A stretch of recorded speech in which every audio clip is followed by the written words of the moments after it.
저희의 마음, 저희의 생각 모든 거 내려놓고 오직 주님만 바라보며 하나님 만나고 돌아가는 시간 되길 소망합니다. 언제나 저희의 곁에 계시지만 저희가 그것을 알지 못하여 낙담하고 지칠 때 있었습니다. 그러나 주님은 부족한 저희도 사랑해 주시는 완전한 사랑의 주님을 이 시간 온전히 깨닫고 돌아갈 수 있도록 함께하는 모든 예배자 가운데에 함께해 주시옵소서. 시작하는 시간입니다. 마치는 시간까지 주님께 모든 영광 돌리며 사랑이 많으신 예수님의 이름으로 기도드렸습니다. 오늘 이 자리에 오신 여러분 환영합니다. 부족한 종이지만 오늘 이 자리 가운데 하나님께서 세워주신 것 또한 주님의 계획 가운데 있는 일인 줄 믿습니다. 제가 예배를 준비하면서 묵상하고 있었던 말씀이 있어 여러분과 그것을 잠깐 나누고자 합니다. 제가 요즘 가장 좋아하고 계속해서 감동하는 말씀인데요. 로마서 5장 8절의 말씀입니다. 우리가 아직 죄인 되었을 때에 그리스도께서 우리를 위하여 죽으심으로 하나님께서 우리에 대한 자기의 사랑을 확증하셨느니라. 아멘. 부족하고 연약한 저희를 위하여 예수님을 알지 못하고 알지만 믿지 못하고 믿지만 순종하지 못했던 우리를 위해서 주님께서는 우리가 아직 죄인 되었을 때에 그리스도를 보내주심을 통해 우리를 구원하셨습니다. 이 시간 우리의 찬양을 통해 그러한 주님을 온전히 바라보고 주님께 우리의 마음을 고백할 수 있는 시간 되길 간절히 소망합니다. 함께 찬양하겠습니다.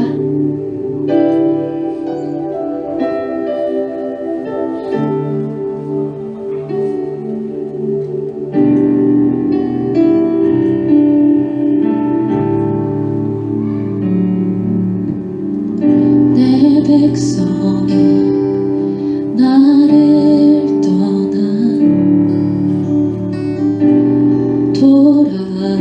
돌아섰지만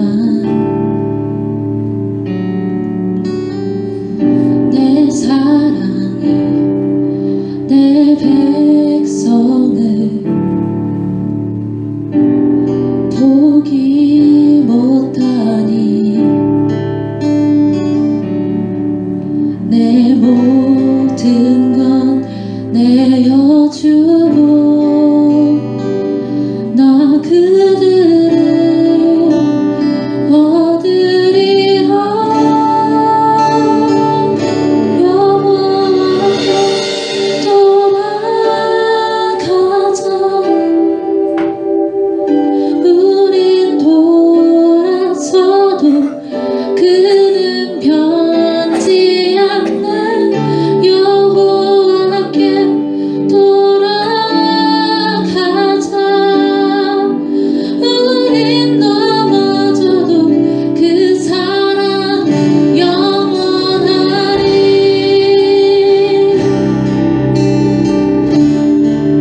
이 시간 함께 마음을 모아 주님께 돌아가기를 결단하시고 내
주님께 더욱더 가까이 나가는 시간 됐으면 좋겠습니다. 이 시간 모두 자리에서 일어나셔서 큰 목소리와 박수로 함께 주님 찬양하겠습니다.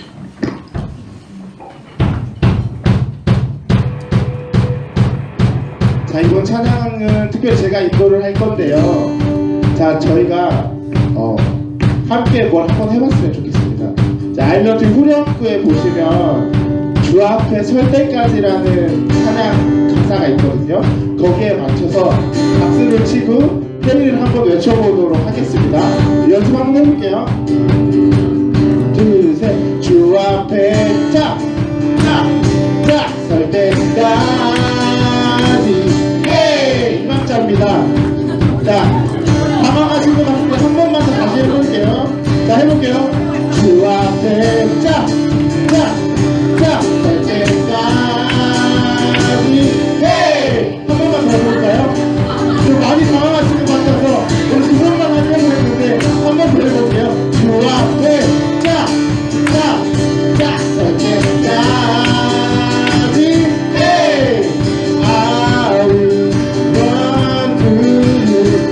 찬양합시다. 네.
주님만이 나의 온전한 찬양이시니 주님의 길을 따라가겠다고 저희의 마음을 담아 찬양했습니다. 소망하기는 이것이 우리 모두가 주님께 드리는 고백이길 소망합니다. 세상 가운데서 지치고 힘들 때 있었지만 주님은 우리를 사랑하셔서 오늘도 이 자리 가운데 부르셨습니다. 주님은 이 시간도 우리에게 사랑한다 말씀하고 계신데 저희가 눈을 닫고 귀를 닫고 저희의 마음을 닫고 주님을 보지 못하고 주님께 저희의 마음 드리지 못하고 저희의 욕심과 죄된 것으로 주님을 멀리하고 있진 않은지 여러분 이 시간 우리 함께 찬양하며 기도하며 나아가게 될 때에 주님의 사랑으로 저희의 자아는 내려놓고 온전히 그 예수 그리스도의 십자가를 닮아가는 삶으로 바뀌어지기를 결단하는 시간이 되길 간절히 소망합니다.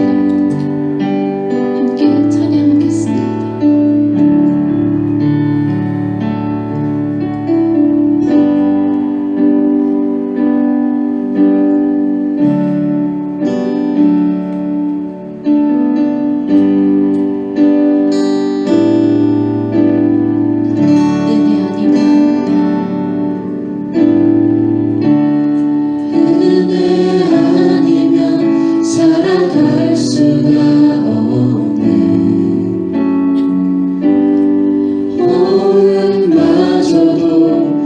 주의 것이니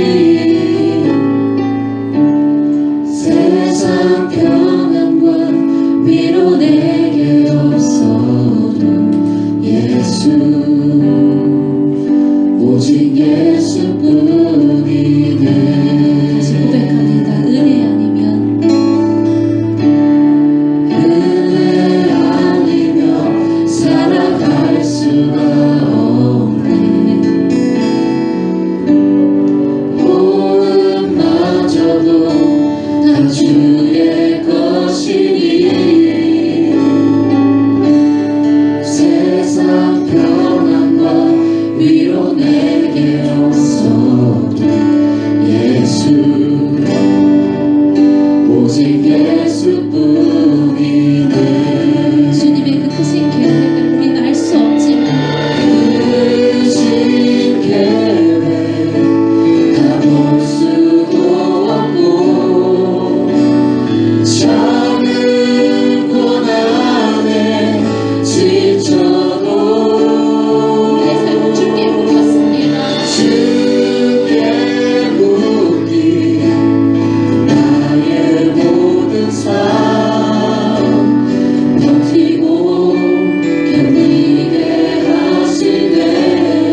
주님께로 돌아서길 결단하고 주님만이 우리의 주인 되심을 고백한 저희의 마음에 거하여 주옵소서.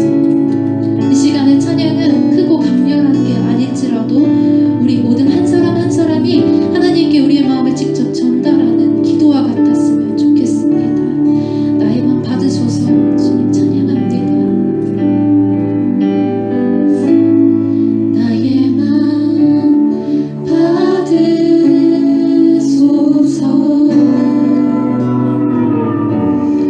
오셔서 주님의 좌소 삼으소서.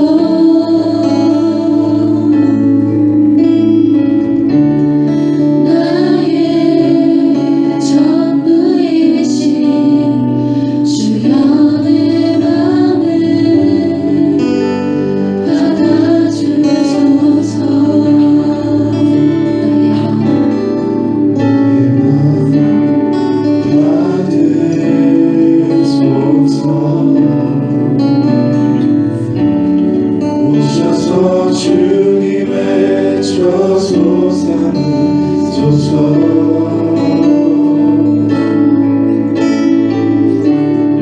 나의 전부이신 주여 내 맘을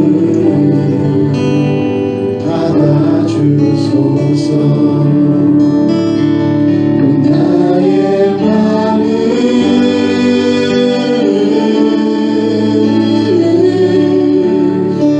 주님께 열었으니 주여 내게 오셔서 내 맘에 거하여 주옵소서. 주가 기뻐하네 주의 선택에 나의 맘을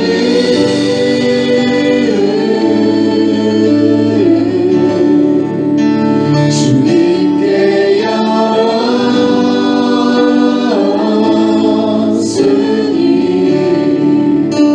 주여 내게 오셔서 내 맘에 거하여 주옵소서. 주가 기뻐하네 주의 성전 되게 하소서. 나의 맘 받으소서.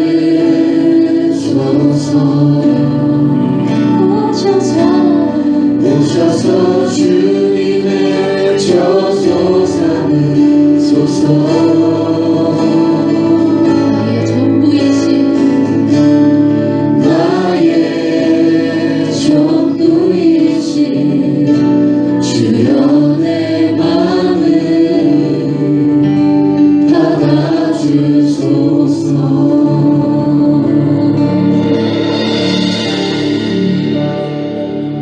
이 시간 함께 기도하시겠습니다. 사랑해 주님 감사합니다. 오늘도 저희에게 생명과 호흡을 허락해 주셔서 그리고 이 자리로 불러주셔서 저희 비록 어려운 세상의 일들과 아픈 몸과 마음으로 인해 부족하고 연약한 모습으로 나와왔지만 이러한 저희를 사랑해 주시고 축복해 주시는 주님의 은혜가 있어 오늘도 이렇게 예배합니다. 주님, 저희 오직 예수님께로 돌아서길 결단하며 이러한 저희의 마음을 받아주시길 그 안에 거여주시길 간절히 바라는 마음으로 찬양했습니다. 찬양으로 드린 고백과 같이 이 뜨거운 열정으로 주님을 찬양하고 하나님의 뜻을 쫓아 저희의 삶을 주님께 온전히 드리는 저희 청년들이 되도록 언제나 저희 안에 거하여 주시옵소서. 이 자리가, 이 예배가, 이 공동체가 주님 보시기에 아름다운 협력하여 선을 이루게 되어지는 바로 그 축복의 자리가 되길 원합니다. 저희가 서로를 위해 기도와 응원을 아끼지 않는 사랑의 공동체가 되게 하시고 특별히 이를 위해 수고하는 손길들을 기억해 주세요. 이제 김동현 목사님의 입술을 통해 주님의 귀한 말씀을 들으려 합니다. 그 입술을 성령님께서 주장하여 주시고 목사님의 영육간의 강건함을 허락해 주사 많은 양떼들을 주님께로 인도하는 그 소중한 사명을 감당하는 데에 부족함이 없게 해주세요. 주님 감사합니다. 사랑합니다. 저희 마음 주님께 드리며 사랑이 많으신 예수님의 이름으로 기도드렸습니다.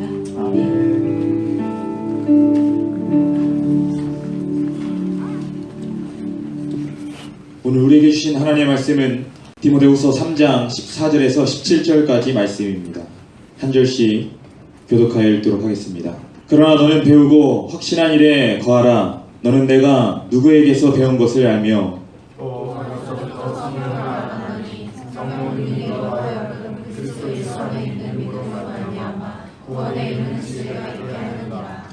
모든 성경은 하나님의 감동으로 된 것으로 교훈과 책망과 바르게 함과 의로 교육하기에 유익하니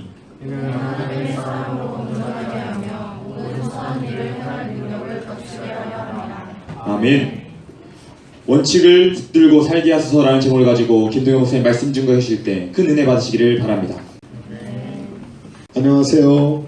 안녕하세요. 네, 오늘도 우리 찬양팀이 정성을 다해서 준비한 찬양과 함께 우리 모두의 마음이 뜨거워지고 또 하나님 앞에 가까이 나아가는 귀한 영적 체험이 있었습니다.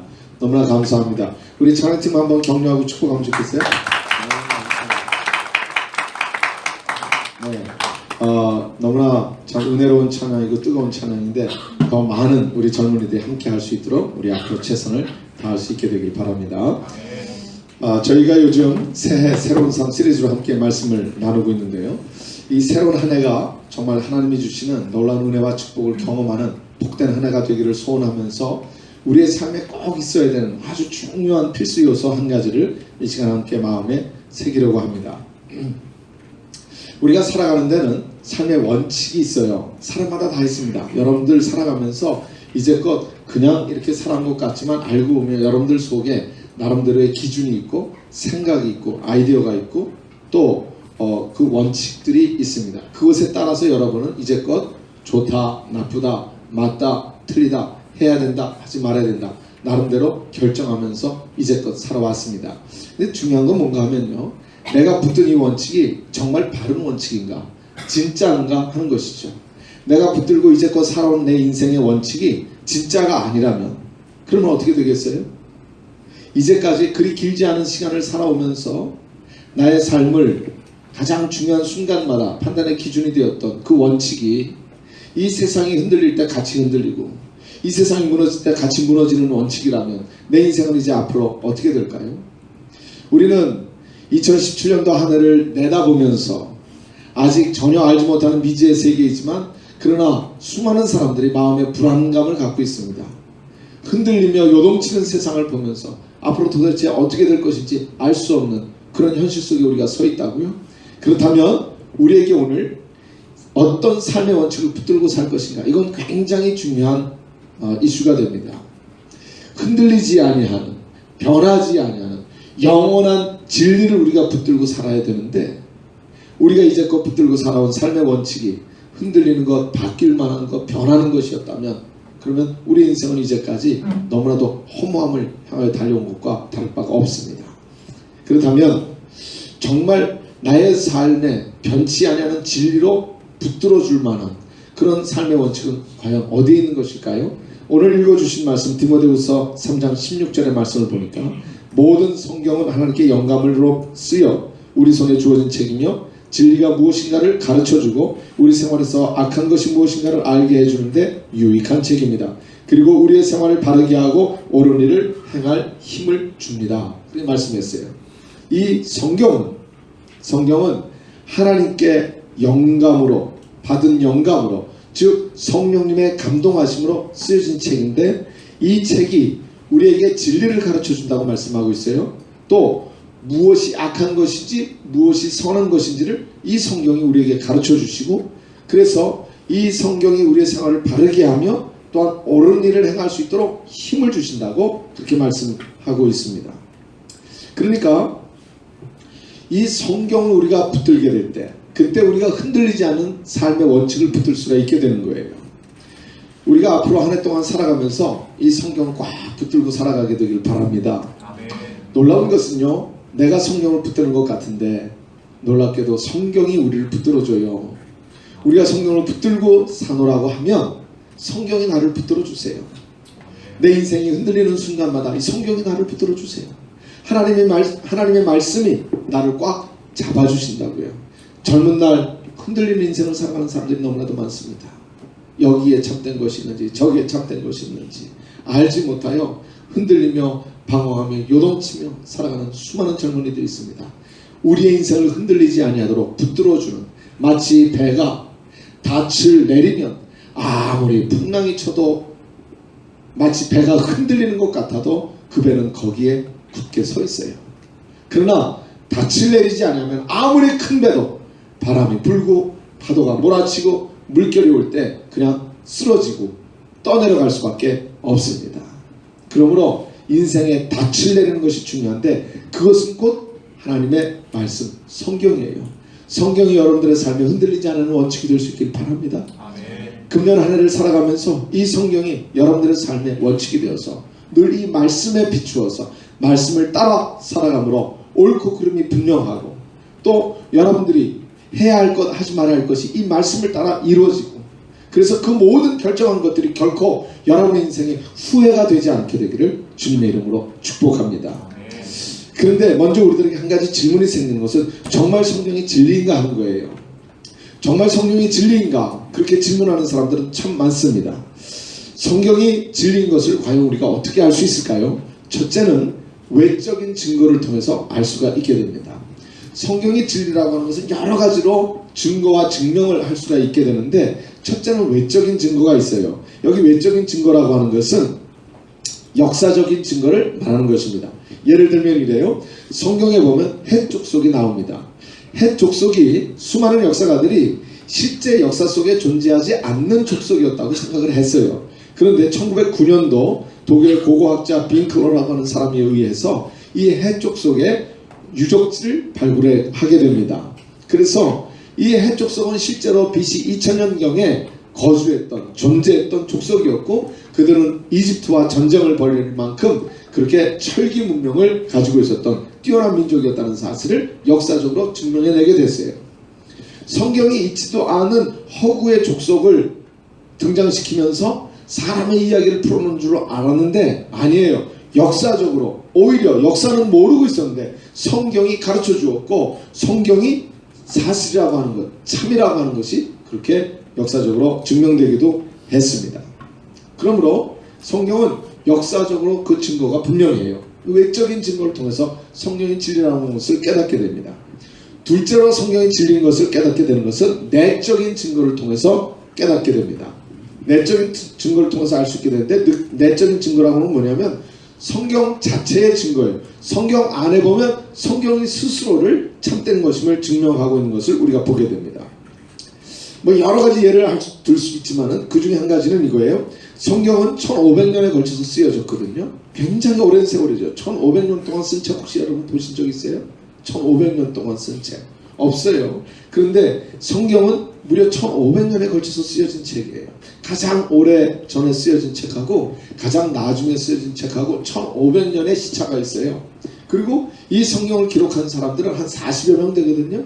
그 40여 명의 백그라운드를 보게 되면 다 사람마다 다릅니다. 농부도 있고 어부도 있고 왕도 있고 또 그냥 평범한 사람도 있고요. 또 군인도 있었고 뭐 아주 다양합니다. 그런데 놀라운 것은 1500년에 걸쳐서 쓰여진 다양한 40여 명의 저자들이 쓴 책임에도 불구하고 이 책은 한 가지 일관성을 갖고 있어요. 거기에 중요한 예수 그리스도의 주제를 향한 전후의 그 1500년의 역사를 뚫는 맥이 있어요. 그래서 일관성이 있는 한 가지 주제로 기록된 책임을 우리가 깨닫게 됩니다.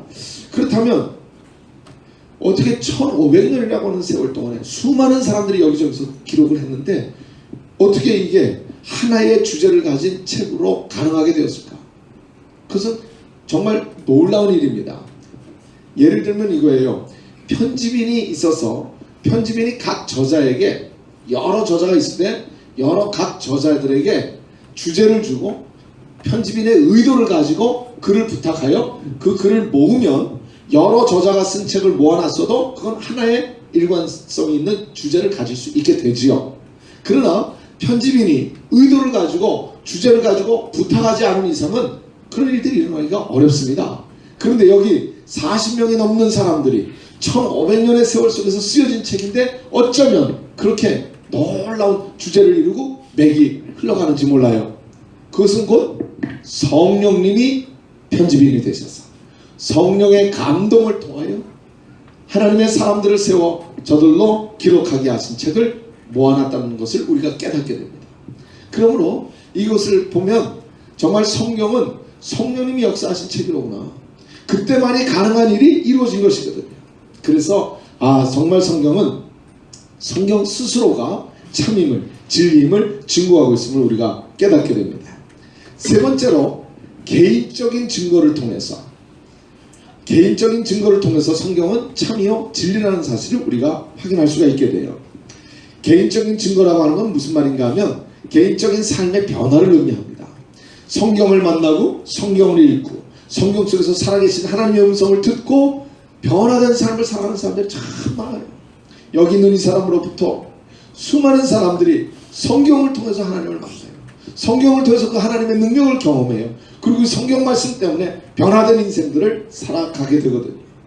이 성경이 만일 진리가 아니고 가짜고 엉터리고 옛날 얘기 써놓은 책일 것 같으면 그것 때문에 변화된 삶을 살아가는 사람들이 있어요? 그런 사람들은 없거든요. 여러분 무슨 콩쥐팥쥐 이야기 듣고 나는 내 삶이 변화됐어, 그런 사람들 봤어요? 아니죠. 그런데 성경은 놀랍게도 우리의 삶을 변화시키는 역사가 있어요. 그래서 말씀을 따라 변화된 삶을 살아가는 사람이 참 많거든요. 바닷물이 갈라져도 기적이라 그러죠.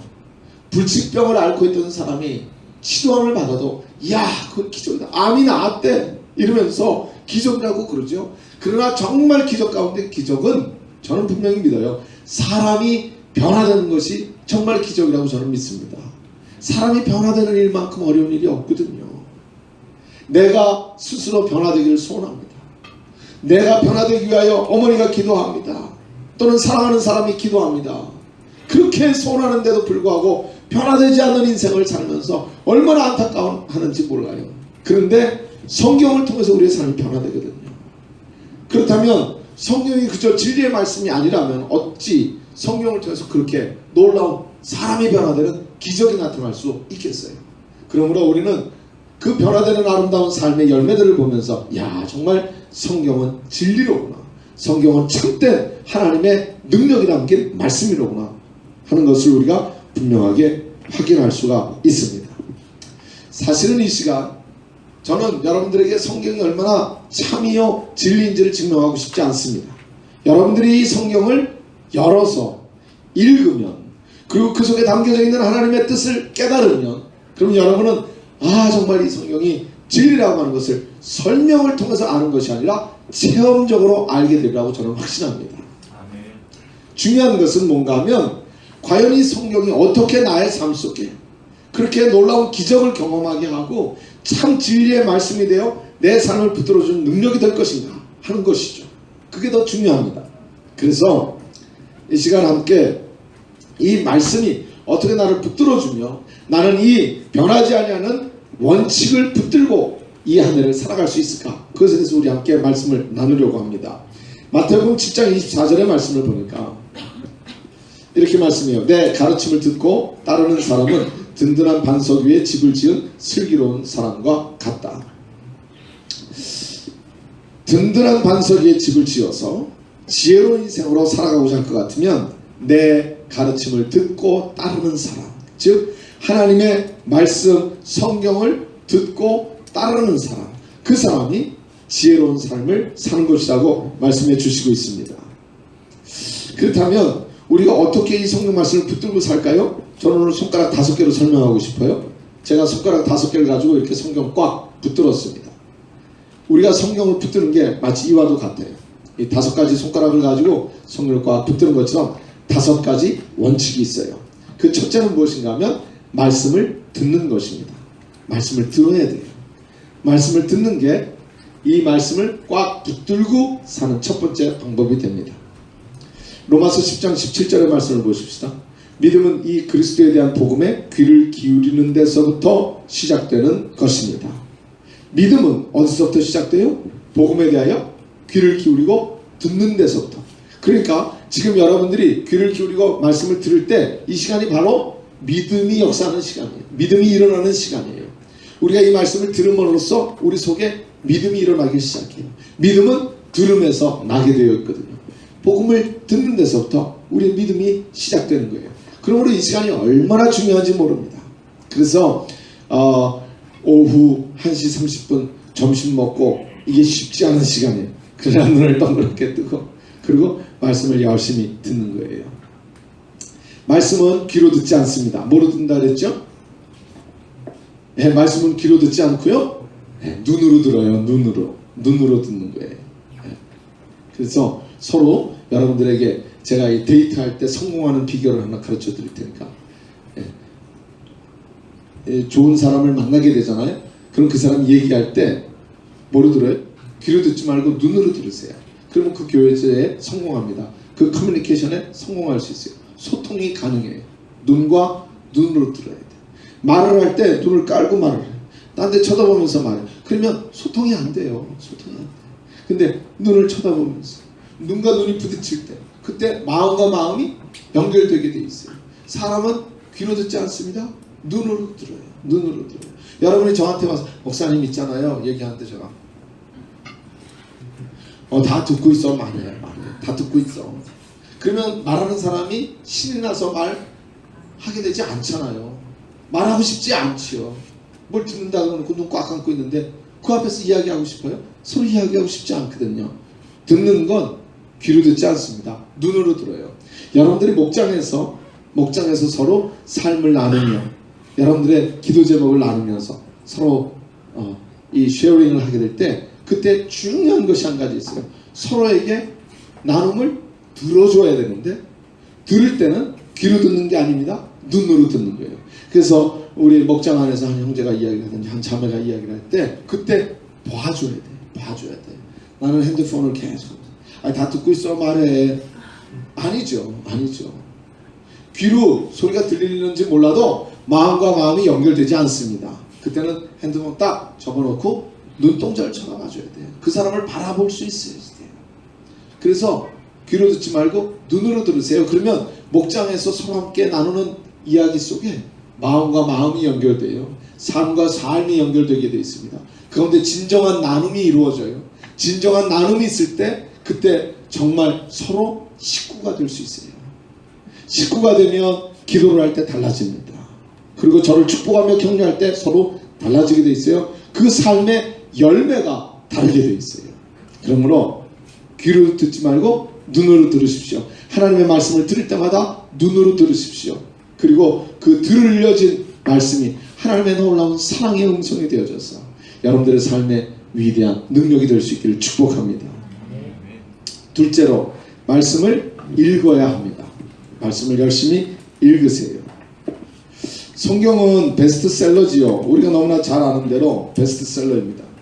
여러분들에게 성경이 한 권만 있겠어요? 집에 가면 또 한 권 있고 여기저기 아마 여러 권 될 거예요. 중등부 졸업할 때 교회에서 준 성경, 고등부 졸업할 때 준 한영 성경, 또 대학교 졸업한다고 또 준 큰 성경, 뭐 이러면서 성경이 여러 권이 될 거예요. 그런데 성경이 여러 개면 뭐랍니까? 읽어야지요. 읽는 성경은 과연 얼마나 되세요? 읽으셔야 돼요. 요한계시록 1장 3절에 말씀했습니다. 만일 여러분이 이 예언을 낭독한다면 여러분은 주께서 주신 특별한 복을 받을 것입니다.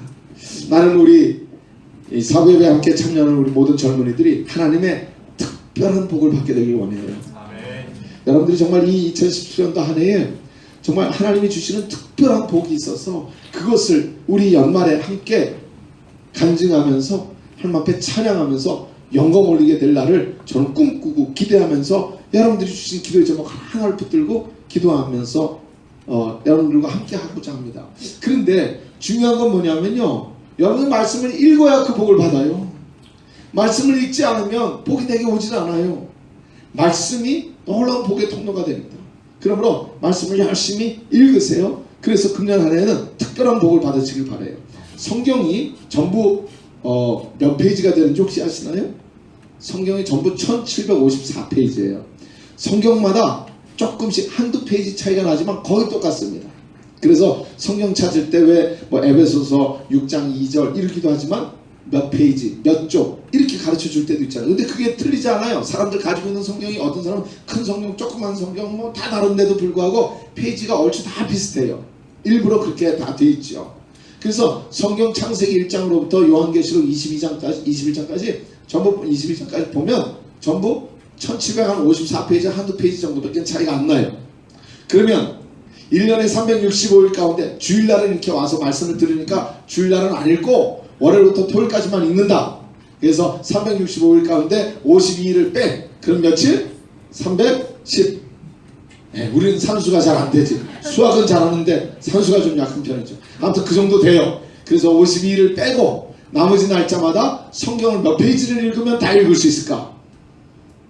네, 우리는 산수가 잘 안 되니까 그냥 하루에 6페이지씩 읽으면 남어요. 5.6페이지만 읽으면 돼. 5.6페이지. 그러니까 5페이지, 6페이지를 읽어가면 돼요. 그러면 1년에 주일날은 안 읽어도 성경을 다 한 번을 읽을 수 있게 돼요. 자, 성경 6페이지, 그러니까 석장입니다. 이런 성경에, 여러분이 갖고 있는 성경에 한 장, 두 장, 석장 읽으려면 얼마나 걸릴까요? 네, 안 읽어봐서 모르시겠어요? 요거 이렇게 한 장, 두 장, 석 장, 6페이지 얼마나 걸릴까? 네, 얼마나 걸릴 것 같아?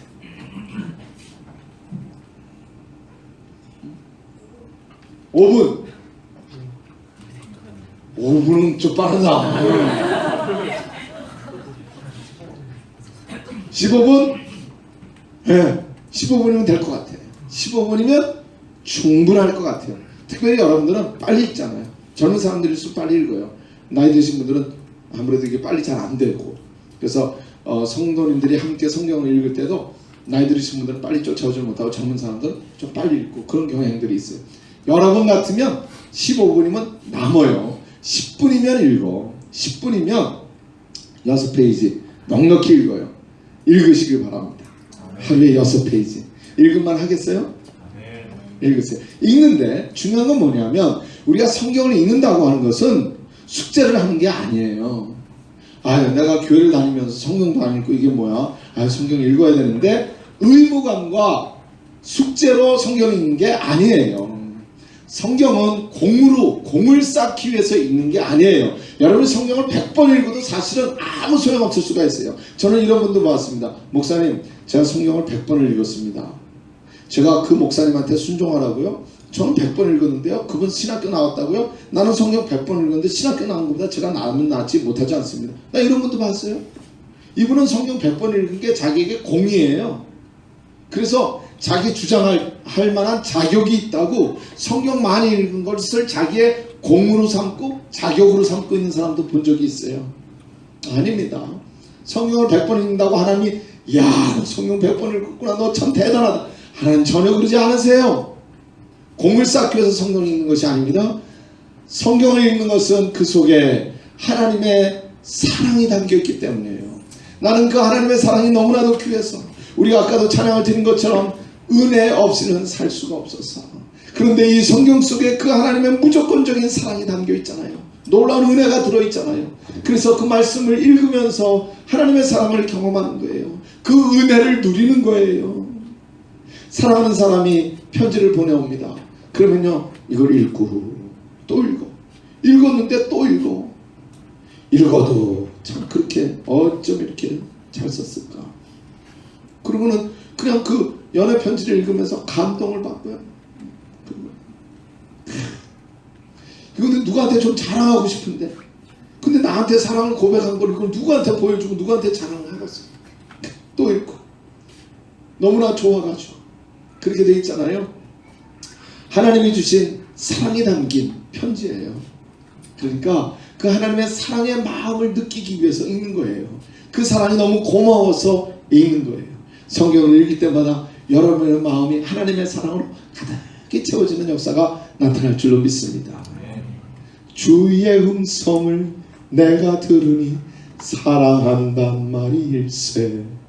사랑하시는 그 주의 음성을 내가 들을 때마다 나의 영혼의 기쁨과 감격을 경험하면서 산 거예요. 그래서 성경을 읽는 것이 그렇게도 중요합니다. 지금부터 여러분들이 이렇게 하면 좋을 것 같아요. 성경을 하나를 붙들어요. 성경책을 자꾸 바꾸지 말고 성경 하나를 붙들고 새로운 번역이 나와가지고 온 교회가 번역본을 바꾸기 전까지는 그 성경을 붙들고 계속 집중적으로 읽는 거예요. 성경을 이것저것 바꾸지 말고 하나를 집중해서 읽다 보면 성경이 나달나달해져요. 성경이 나달나달해져. 성경이 나달나달 알아요? 나달나달이라는 말이 굉장히 생소하게 들립니다. 성경책이 좀 헤어져야 돼요. 좀 낡아져야 돼요. 성경이 좀 너덜너덜해질 필요가 있어요. 성경이 너무 좋아. 요새는 뭐 너무 이게 좋아가지고 그 다음에 상전이 읽어야 뭐 성경책이 너덜너덜해지지. 성경 아주 깨끗하고 너무 좋아요. 성경을 열심히 읽어서 성경이 너덜너덜해졌어요. 그래서 그것이 여러분들의 삶에 정말 가보와도 같은 그런 성경책이 될 수 있게 주님의 이름으로 축복합니다. 성경 열심히 읽으세요. 셋째, 성경을 공부하셔야 됩니다. 말씀을 공부하세요. 말씀은 듣는 것에서 그치면 안 됩니다. 말씀을 내가 열어서 내가 읽고 내가 확인하고 내가 표시하고 그리고 내 마음속에 새기는 공부가 필요합니다. 공부를 학교에서 하다가 너무너무 지치고 질려서 그래서 성경은 공부하고 싶은 마음이 없어요. 안 돼요. 성경은 꼭 공부를 해야 됩니다. 사도행전 17장 11절의 말씀을 볼까요? 간절한 마음으로 말씀을 받아들이며 그것을 확인하려고 날마다 성경을 연구하였다. 이게 초대교회의 모습이에요. 성경에 나오는 교회의 모습입니다. 성경에 나오는 교회는 모여서 말씀을 열심히 공부했어요. 말씀을 받아들이고 확인하고 새겨가면서 공부를 했습니다. 저는 참 놀라운 것은 교회를 평생 다니면서 성경 공부를 한 번도 해보지 않은 성도님들 저는 많이 만났어요. 참 기적도 기적이에요. 응? 어떻게 평생 교회를 다니면서 성경을 한 번도 공부를 안 했어. 그리고 또 교회를 그냥 그렇게 참 대단한 기적 가운데 하나라고 생각이 돼요. 성경은 공부하셔야 됩니다. 왜 공부해야 되죠? 성경에 더 많은 것을 알고 싶어서? 물론 알게 되죠. 더 많은 정보를 얻고 싶어서? 그래서 성경 지식을 더 쌓고 싶어서? 아니요. 성경을 읽어야 되는 분명한 이유가 있습니다. 우리는 우리가 알고 신뢰할 만한 사람의 말을 듣게 돼 있어요. 성경을 지식적으로 아는 데는 의미가 없어요. 성경을 따라 사는 게 가장 중요한데 그런데 성경을 통하여 이 말씀을 주신 하나님을 우리가 더 깊이 알게 되면 그래서 하나님을 알므로써 하나님을 더욱 신뢰하게 되면 그때부터 하나님의 말씀이 내 마음속에 쉽게 받아들여져요. 그리고 그 말씀에 영향을 받게 돼 있어요. 예를 들어서 누군가 나에게 뭘 얘기를 해줘요. 근데 내가 잘 모르는 사람, 내가 믿지도 않는, 내가 믿을 만한 관계도 아니고 뭐 지나가는 옆집 아저씨인데 나한테 뭐라 이야기를 하면 너나 잘하세요.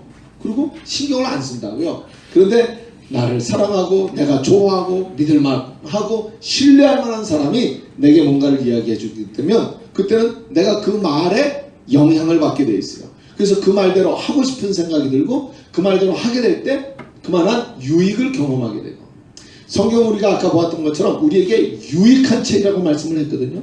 그러니까 그 말씀대로 움직이게 될 때 그것이 나에게 엄청난 베네핏을 가져다 준다고요. 그러려면 그 말씀을 따라서 내가 움직이고 살아가려면 그만큼 그 말씀하신 분을 내가 사랑하고 그분의 말씀을 그만큼 신뢰해야 돼요. 그러려면 공부를 해야 됩니다. 깊이 알게 될 때 그만큼 나는 그분을 더욱 신뢰하며 더 온전한 믿음의 자리에 이르게 되고 그리스도의 장성한 분량에 이르를 수 있게 돼요. 그래서 그 말씀이 내 삶에 영향을 주고 그 말씀을 따라 살아가는 삶의 많은 유익들을 우리가 풍성하게 누릴 수 있게 됩니다. 그래서 우리는 성경을 공부하는 것이 얼마나 중요한지 모릅니다.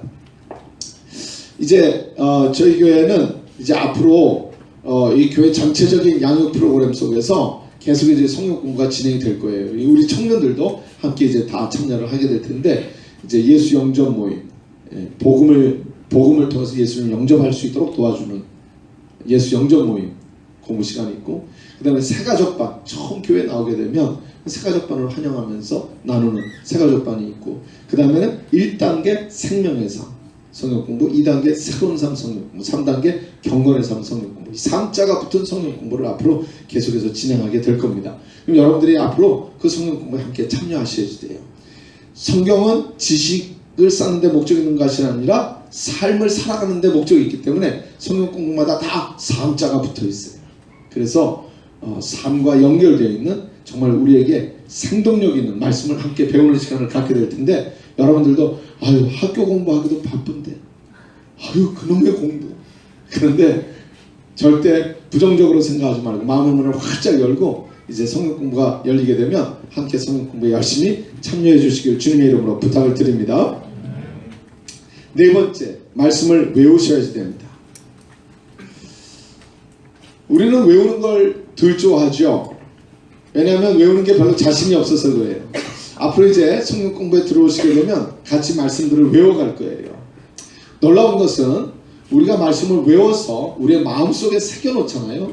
그러면 우리가 살아가면서 구체적인 상황에 부딪히고 구체적인 어떤 형편 속에서 어떤 문제들을 만나게 될 때마다 내 속에 새겨놓은 그 말씀이 나를 붙들어서 그 문제 속에서 하나님의 뜻을 따라 순종하며 살아가게 하고 그 상황에 닥쳐진 문제들을 해결할 수 있도록 도와주시는 그 능력을 우리가 경험하게 돼요. 말씀을 외워서 우리들에게 새겨놓게 되면. 그런데 외우지를 않게 되면 맨날 그 비슷한 거 언제 한번 들었던 것 같은데 그거 뭐지? 뭐더라? 그러면서 이제 잘 생각이 안 나니까 얼렁뚱땅 대충 기억을 해내요. 그러다 보면 그게 내가복음이 되기가 굉장히 쉬워요. 그래서 정확하게 말씀을 잘 새겨서 외워놓는 게 중요합니다. 그러면 우리 속에 딱 새겨져서, 그래서 구체적인 상황 속에서 그 말씀이 탁 튀어나오면서 그 문제 속에 승리를 경험하도록 도와줄 것입니다. 우리 예수님 40일 동안 금식기도 하시는 후에 사탄이 찾아왔을 때 시험 당했어요. 3가지 시험을 당했으나 그러나 예수님은 그 시험에 넘어지지 아니하고 실패하지 아니하고 말씀으로 그 사탄을 물리친 장면을 우리가 보게 됩니다. 말씀을 선포하시게 되거든요. 그러니까 예수님의 속에 새겨져 있는 말씀을 통해서 사탄이 공격해오는 그 순간마다 그 말씀을 통하여 사탄을 물리친 것을 보게 됩니다. 우리들도 속에 새겨야지 돼요. 그게 뭐더라, 그런 거 있었는데 막연하지 아니하고 외워준 말씀이 여러분들이 영혼에 깊이 새겨질 때에 사탄이 공격해오는 순간마다 승리할 수가 있을 것입니다. 특별히 젊은 날에 얼마나 많은 유혹과 시험이 있어요. 오늘도 어느 성도님이 기도해달라고 저를 찾아왔어요. 그분은 40대 중반, 나이가 먹을 만큼 먹은 남자분입니다. 그런데 그래요. 목사님, 자꾸만 시험이 찾아와가지고요, 자꾸 넘어지려고 그래요. 넘어지랑 말랑 하다가 교회 와서 말씀 듣고 그리고 한 주를 어떻게 버티는 나가는데 또 시험이 찾아와서 넘어지랑 말랑 하다가 또 교회 와서 말씀 듣고 다시 일어나서 또 나가게 됩니다. 시험 받을 때마다 승리할 수 있게 좀 기도 좀 해주세요. 그런 분이 계시더라고요. 우리가 다 그렇습니다. 나이가 들어도 마찬가지예요. 젊은 날에는 유혹과 시험이 훨씬 더 많지요. 그때마다 무엇으로 이기겠어요? 청년이 무엇으로 삶과 그 행실을 깨끗게 하니까? 오직 주의 말씀, 말씀을 통해서 말씀을 외워 새겨놓아서 그 내 심령과 내 삶과 생명을 붙들어 주시는 능력을 통해 우리는 그 어떤 시험도 넉넉히 이기게 될 줄로 믿습니다. 말씀을 외우는 축복이 있게 되기를 바랍니다. 다섯 번째, 말씀을 묵상해야 됩니다. 말씀을 묵상하는 거예요. 이건 제가 전에도 한번 설명을 드렸는데, 묵상 그러면 우리에게 어렵게 느껴지기가 쉽습니다. 묵상 그러면 그건 불교에서 많이 하는 것처럼 생각하고요, 이게 막연하게 이러고 있는 게 묵상인 것처럼 생각하기 참 쉬워요. 묵상은 그런 게 아니에요. 묵상은 걱정하는 것과 똑같은 원리를 갖고 있습니다. 걱정을 잘 하시는 분들은 묵상을 잘 하실 수가 있어요. 제가 여러분들 가만 보니까 묵상을 다 잘 하실 수 있을 것 같아요. 우리는 시키지 않아도 배우지 않아도 얼마나 걱정을 잘하는지 몰라요. 염려, 아주 그냥 거기에 달인이 돼서 그렇게 살아가는 사람들이 많아요. 그런데 묵상은 그 걱정과 원리가 똑같아요. 걱정하는 게 뭐예요? 안 될 일, 부정적인 생각, 그것을 계속해서 반복해서 하는 것입니다. 이거 어떡하지? 이거 큰일 났네. 이거 안 될 것 같은데. 그러면서 밤드세요. 얼마나 그 생각을 반복적으로 하는지 밤을 꼴딱 새요. 몇 시간을 해도 조금도 이렇게 오랫동안 내가 염려하고 있었나? 그런 사람은 못 봤어. 염려를 계속해서 부정적인 생각 속에 사로잡혀서 계속해서 그걸 반복하는 경우들을 보게 됩니다. 묵상이라고 하는 것은 하나님의 약속인 말씀을 계속해서 새기는 거예요. 계속해서 되새기는 것이에요. 마치 되새김질을 하는 것과도 같습니다. 소가 여물을 먹으면 씹어요. 그리고 집어넣었다가 또 끄집어내서 또 씹어요. 그래서 소를 보면 소는 하루 종일 입이 움직여요.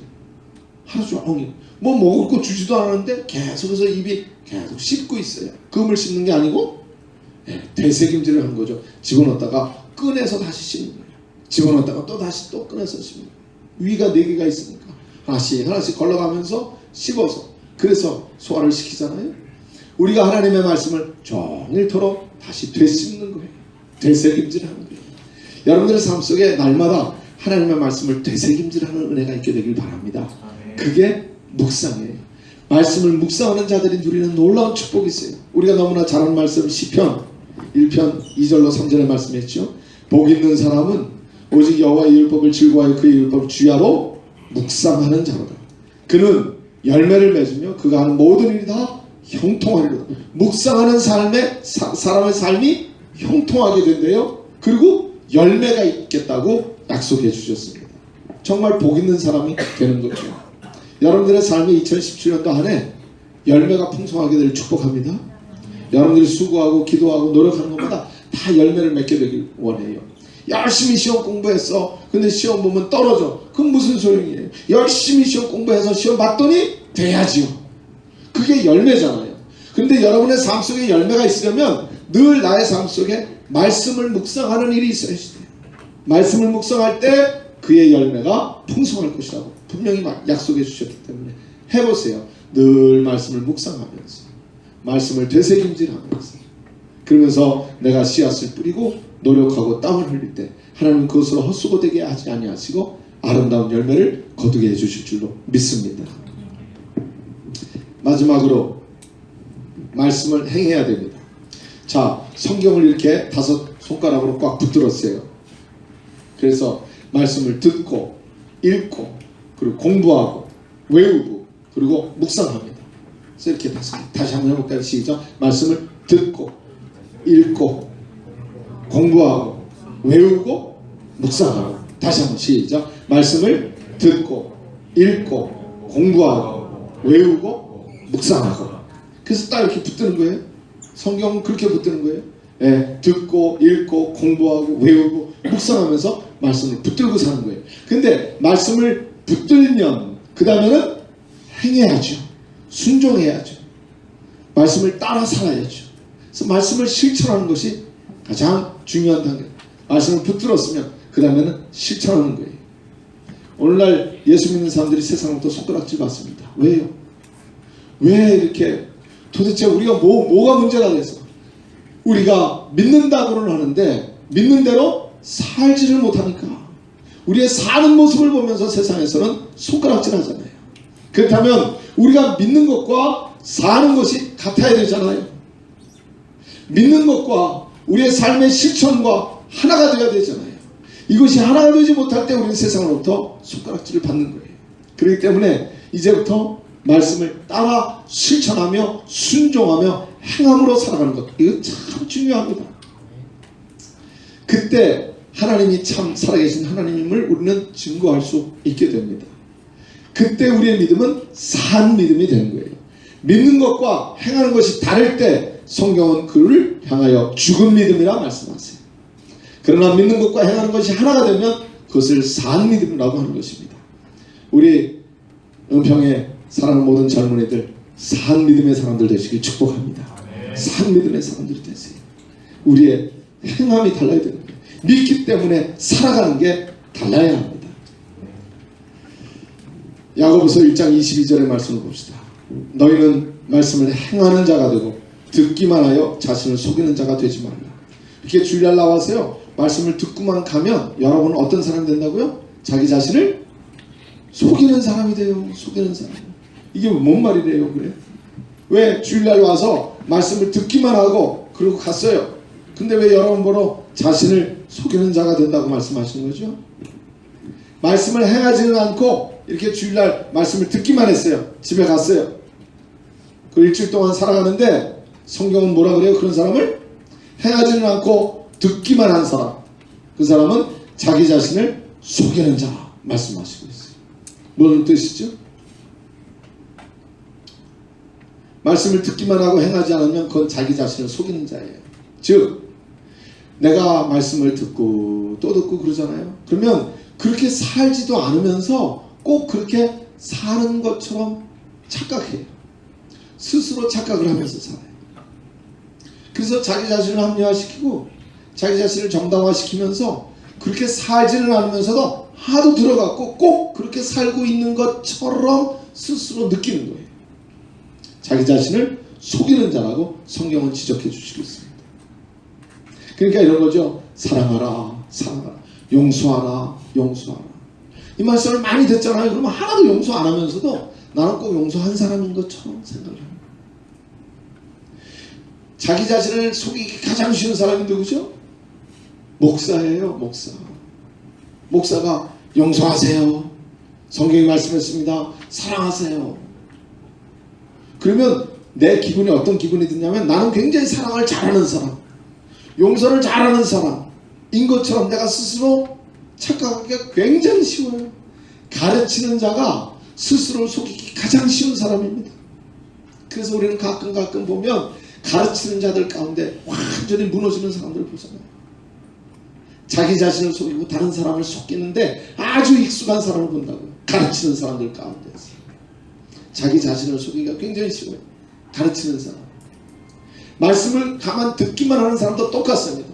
그래서 성경은 듣기만 하여 자기 자신을 속이는 사람 되지 말라고 우리들에게 분명히 가르쳐 주신 거예요.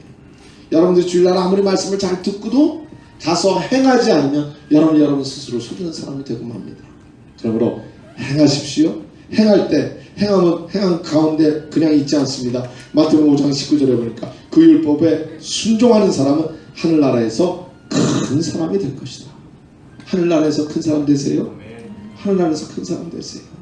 이 땅에서 큰 사람 되는 건 전혀 중요하지 않아요. 큰 대자가 붙은 사람, 요새 고생하고 있는 거 보잖아요. 큰 대자가 붙으면 뭐래? 그 이름에 큰 사람이라고 난리 세상을 다 뒤집을 것 같이 큰 소리 치면 뭐래요? 몇 년 가지를 못해요. 얼마 가지 못해요. 정말 큰 사람이 아니에요. 하나님 앞에 서는 날 하늘나라에서 큰 사람이 정말 큰 사람입니다. 여러분들은 말씀을 따라 순종하는 삶을 통해서 하나님 앞에 설 때 큰 사람으로 인정받게 되기를 축복합니다. 우리 교회 교육 목표가 있어요. 뭐죠? 큰 믿음, 큰 능력, 큰 사람, 큰 사람. 이 세상에서 큰 사람 되는 것도 중요할지 모르지만 그것과는 비교도 되지 않아요. 너무나 중요한 것이 있어요. 하나님 나라에서, 하늘나라에서 큰 사람 되어야 돼요. 그러려면 율법에 순종하는 사람은 말씀했어요. 하나님의 말씀에 순종하여 실천하는, 행하며 사는 사람들 되어서 하나님 앞에 설 때 정말 큰 사람 되시기를 축복합니다. 요한복음 13장 17절 다 같이 읽겠습니다. 너희가 이것을 깨달아 이제 그대로 행하면 복을 받을 것이다. 아멘. 깨달았으면 이제 행하는 것이 우리에게 남아있습니다. 오늘 우리는 찬양하면서 주님 앞에 고백했습니다. 주님밖에 내게 없습니다. 나는 은혜로만 살아가야 할 인생입니다. 나의 삶을 다 주 앞에 온전히 드리기를 원합니다. 주님의 보좌 앞에 나아가 나의 삶을 드리기를 원합니다. 그렇다면 그 고백이 진실이라면 이제 나는 나의 주인의 말씀을 따라 사는 거예요. 그 말씀을 너무나도 사모하고 사랑해서 듣고 읽고 공부하고 외우고 묵상하여 그 말씀 붙들고 실천하며 살아갑니다. 그 속에서 정말 나의 삶을 온전히 하나님 앞에 드린 사람, 그래서 진정한 하나님의 사람으로 승리하며 살며 또 하나님이 이 말씀 속에 우리에게 주시는 그 놀라운 축복과 모든 베네핏을 풍성하게 누리면서 살아가게 되기를 주님의 이름으로 축원합니다. 기도하겠습니다. 살아계신 하나님, 우리는 이제껏 내 인생을 내 마음대로 살아온 것만 같습니다. 내가 가고 싶으면 가고 내가 서고 싶으면 섰습니다. 내가 하고 싶으면 했고 하기 싫으면 말았습니다. 그러나 이제로부터 나의 인생에 흔들리지 아니하는 삶의 원칙, 변하지 아니하는 진리의 말씀 붙들어 말씀이 나로 가라 하시면 이제부터 가겠습니다. 말씀이 나로 서라 하시면 서겠습니다. 말씀을 따라 살겠습니다. 말씀이 우리의 삶의 원칙이 되고 내 삶의 가장 중요한 기준이 되어 살아가겠습니다. 이 새로운 한 해 이제 석 주밖에 지나지 아니하였는데 우리의 젊은 날 허송하는 세월 보내지 아니하고 정말 하나님과 동행하는 삶, 승리하는 삶을 살기를 간절히 소원합니다. 주여, 그러기 위하여 먼저 주의 말씀을 붙들게 하시고 그 붙드는 말씀을 따라 실천하며 살아가게 도와 주시옵소서. 우리 사랑하는 젊은이들로 늘 말씀을 듣게 하시고 말씀을 읽게 하시고 말씀을 공부하게 하시고 또 말씀을 외우며 말씀을 묵상하여 그 말씀이 생생하게 내 속에 살아있는 하나님의 음성이 되게 해주시고 그 하나님의 음성 들려주시고 내 삶을 붙들어 인도하실 때에 순종하며 나아가는 저희들이 되게 해 주시옵소서. 감사하며 우리 구주 예수 그리스도 이름으로 간절히 기도 올려옵나이다. 아멘.